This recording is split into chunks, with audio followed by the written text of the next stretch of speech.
ये उन दिनों की बात है जब मैं शागिर्द की हैसियत से मास्को में रहता था। जिस जगह पर मैंने कमरा लिया था वो पुरातन दौर की टूटी फूटी इमारत थी। उसमें बस यही एक फायदा था कि किराया बहुत कम था। मेरे सामने वाले कमरे में एक लड़की रहती थी जिसको औरत कहना ज्यादा मुनासिब होगा। वो कुछ ऐसे किस्म की औरत थी जिससे मेरा मतलब है किसी के किरदार के बारे में कुछ कहना अच्छी बात नहीं। आप खुद समझ जाइए। वो पोलैंड की रहने वाली थी। सब उसे टेरेसा के नाम से पुकारते थे। लाल बालों और लंबे कद वाली टेरेसा के चेहरे पर कशिश के साथ एक अजीब कशमकश भी होती थी, जैसे कि उसका चेहरा पत्थर से तराश कर बनाया गया है। उसकी आंखों में बसी हुई चमक, टैक्सी ड्राइवर वाला रवैया और उसकी शख्सियत में नजर आती मर्दानगी, ये सब बातें मेरे अंदर तक डर पैदा करती थी। उसका दरवाजा मेरे दरवाजे के बिल्कुल सामने था। जब भी मुझे यकीन होता कि वो घर में मौजूद है तो मैं कभी भी अपना दरवाजा खुला नहीं रखता था, पर ऐसा कभी कभार होता था। दिन में मैं कमरे में ही होता था, रात को वो बाहर चली जाती थी। कभी कभी सीढ़ियों पर उससे सामना हो जाता तो उसके होठों पर मुस्कान आ जाती थी, पर ना जाने क्यों मुझे उसकी ये मुस्कान व्यंग्यात्मक लगती थी। 2-3 बार मैंने उसे नशे की हालत में दरवाजे के पास खड़े देखा। उसके बाल खुले हुए करते थे, आंखों में उदासी, वीरानी और होठों पर वही कटक पूर्ण मुस्कान। ऐसे मौकों पर मुझसे कुछ ना कुछ जरूर कहती थी, क्या ख्याल है मेहरबान शागिर्द। और फिर उसकी असभ्य हंसी गूंजने लगती थी जो उसके लिए मेरे दिल में बसी नफरत में और इजाफा कर देती। इस तरह की मुलाकातों और वाक्यों से बचने के लिए मैं अपना कमरा भी बदलने को तैयार था, पर दिक्कत यह थी कि दूसरा कोई कमरा खाली ही नहीं था। दूसरी बात यह कि मेरे कमरे की खिड़की से बाहर जो हसीन नजारा दूर दूर तक नजर आता था वो सुविधा हर कमरे में ना थी। इसलिए बस मैं खामोशी से उसे बर्दाश्त करता रहता था।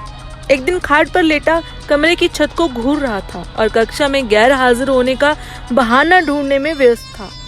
तब दरवाजा खुला और टेरेसा तेजी से भीतर दाखिल हुई। बादशाही बरकरार हो जनाब शागिर्द, उसने अपनी सख्त आवाज में कहा। क्या बात है? मैं उठकर बैठ गया।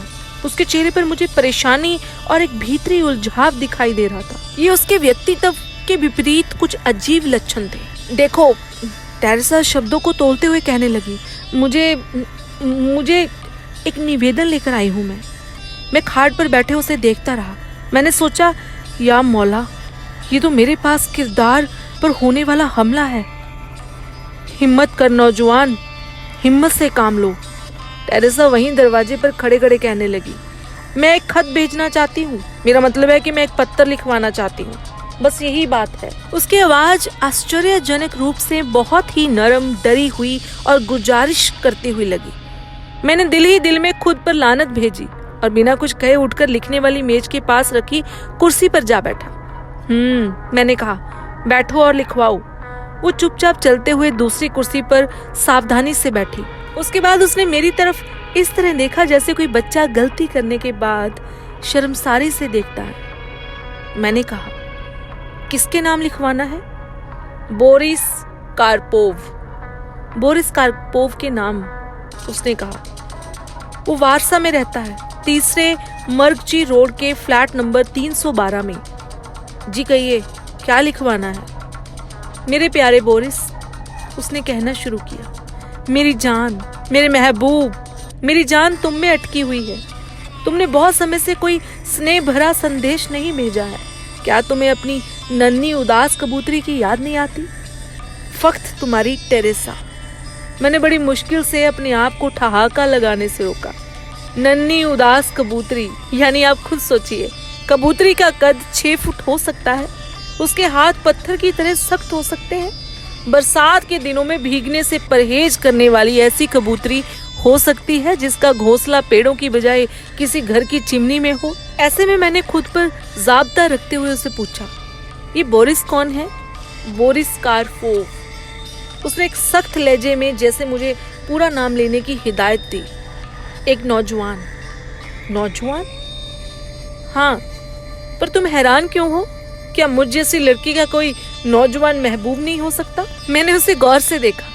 वो जो खुद को लड़की कहने पर तुली हुई थी, उसका भला क्या इलाज हो सकता है? मैंने कहा, नौजवान महबूब हो सकता है, क्यों नहीं हो सकता? उसने कहा, मैं तुम्हारी तहे दिल से शुक्रगुजार हूँ। ये खत लिखकर तुमने मुझ पर एहसान किया है। अगर तुम्हें कभी किसी तरह की भी मदद की जरूरत हो तो बिना हिचकिचाहट। नहीं नहीं, मैंने कहा, बहुत बहुत मेहरबानी। उसने फिर कहा, अगर किसी कमीज का बटन लगवाना हो या सिलाई वगैरह करवानी हो। मैंने अपना चेहरा शर्म से लाल होते हुए महसूस किया और सख्ती के साथ उसकी ओर देखते हुए कहा कि मुझे इस तरह की किसी भी खिदमत की जरूरत नहीं है। वो चली गई। 2 हफ्ते बीत गए। एक दिन शाम के वक्त मैं खिड़की के पास खड़ा बाहर का नजारा देखते हुए सैर के लिए जाने की सोच रहा था। हकीकत तो ये है कि मैं बहुत बेजार था, मौसम भी खराब था। बाहर जाकर कुछ सुकून हासिल करने की गुंजाइश कम ही थी। उस कश का कोई हल निकले। मेहरबान शागिर्द, तुम कहीं बिजी तो नहीं हो? मैंने मुड़कर टेरेसा को देखा। उसके अंदाज में वही नरमी और वही गुजारिश थी। मैंने कहा, नहीं, ऐसी कोई बात नहीं। क्या काम है? मैं चाहती हूँ कि तुम एक और खत लिख कर दो। जी, बोरिस कार्पोव के नाम? नहीं, इस बार ये खत उनकी तरफ से है। क्या?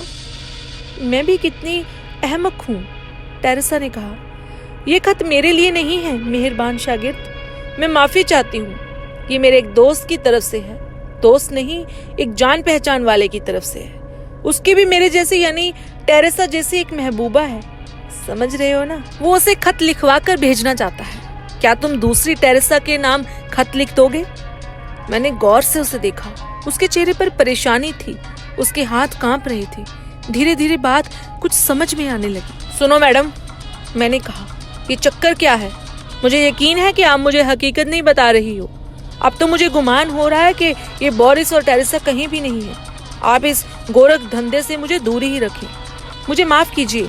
उम्मीद है कि मेरी बात भली भांति समझ गई होंगी आप। मैं ऐसी दोस्ती हरगिज भी बढ़ाना नहीं चाहता। मेरी बात सुनकर वो भयभीत हो गई।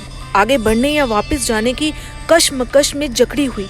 कुछ कहने और ना कहने के बीच में फंसी हुई। जाने कब क्या होने वाला था। शायद मुझे अंदाजा लगाने में गलती हो गई थी। शायद बात कुछ और थी। मेहरबान शागिर्द, उसने कहा और फिर अचानक खामोश हो गई। उसने अपनी गर्दन हिलाई, मुड़कर दरवाजे की ओर चलने लगी। दरवाजे के पास पहुंचकर कुछ मिनट के लिए रुकी और फिर बाहर निकलकर चली गई। मैं गुस्से और शर्मिंदगी की हालत में परेशान था। बाहर गैलरी से उसके दरवाजे खुलने और धमाके से बंद होने की आवाज आई। वो बहुत गुस्से में थी। मैंने दिल ही दिल खुद को कोसा और उसके पास जाकर उसे मनाकर अपने कमरे में ले आकर उसकी मर्जी के अनुसार खत लिखने का फैसला किया। उसके कमरे का दरवाजा खोलकर मैं भीतर गया। वो कुर्सी पर सर झुकाए बैठी थी। सुनो, मैंने कहा। मेरी आवाज सुनते ही वो उछल कर खड़ी हो गई। उसकी आंखें लाल थी। वो तेजी से मेरी ओर आई। मेरे कंधे पर हाथ रखकर दर्द भरे स्वर में कहा, मैं नहीं सुनूंगी, तुम सुनो। वो बोरिस कहीं भी ना हो, ये टेरेसा मैं भी कहीं ना रहूं, उससे तुम्हें क्या फर्क पड़ता है? क्या कागज पर कलम चलाना तुम्हारे लिए मुश्किल काम है? कहो। मान लो कि ना कोई बोरिस है ना ही कोई टेरेसा। इससे अगर तुम्हें खुशी मिलती है तो खुश हो जाओ। मैं हैरानी से उसकी ओर देखता रहा। माफ करना, मैंने कहा, ये सब क्या है? क्या तुम ये कहना चाहती हो कि कोई बोरिस नहीं है और ना ही कोई टेरेसा है? टेरेसा तो मैं हूँ। मेरी समझ में कुछ भी नहीं आया। मैं उसके चेहरे को ताकता रहा और सोचता रहा कि न जाने हम दोनों में से पागल कौन है। वो खुद को संभालते हुए एक तरफ हो गई। मेज की दराज खोलकर कुछ ढूंढने लगी। फिर एक कागज का टुकड़ा लेकर मेरी तरफ आई। तुम्हारे लिए मेरी खातिर बोरिस को खत लिखना इतना ही मुश्किल काम था? तो ये लो। कहते हुए उसने वो कागज का टुकड़ा मेरे मुंह पर दे मारा। ये वही खत है जो तुमने बोरिस के नाम लिखा था। मैं किसी और से लिखवा लूंगी। मैं उसकी ओर बस देखता ही रहा। फिर क्या? देखो टेरेसा, ये सब बातों का मतलब क्या है? तुम किसी और से खत क्यों लिखवाओगी, जबकि मैं बोरिस के नाम का खत तुम्हें लिखकर दे चुका हूँ, जो तुमने उसे भेजा भी नहीं है। कहाँ नहीं भेजा? उसने कहा। बोरिस को? मैं चुपचाप खड़ा रहा। कोई बोरिस नहीं है, उसने चिल्लाते हुए कहा। पर मैं चाहती हूँ कि वो रहे। मैंने बोरिस के नाम ये खत लिखवाया तो उसे किसी को कोई नुकसान नहीं पहुंचा। अगर वो इस दुनिया में कहीं भी मौजूद नहीं है तो उससे क्या फर्क पड़ता है? उसने वहशत की हालत में कहा। मैं उसके नाम का खत लिखवाती हूँ तो मुझे लगता है कि वो कहीं मौजूद है, और फिर मैं एक खत उसकी ओर से अपने लिए लिखवाती हूँ और फिर उसका जवाब लिखवाती हूँ। उसकी आंखों से अविरल आंसुओं की धार बह रही थी। तुम बोरिस की तरफ से वो खत लिख देती तो मैं किसी और से पढ़वा लेती और फिर सोचती कि बोरिस मेरा महबूब कहीं मौजूद है। वो लिखे हुए खत मेरे पास रहते, उन्हें सुनकर और लिखवाकर अपने भीतर एक नई दुनिया आबाद करके इस मक्कार और बदसूरत दुनिया की करवाहटों को कम महसूस करती। इसमें तुम्हारा या किसी और का या इस दुनिया का क्या बिगड़ता? मैं गर्दन झुकाए खड़ा रहा जैसे कोई गुनहगार अदालत में खड़ा रहता है, और मैंने आंखों में भर आए आप को रोकने की कोशिश भी नहीं की।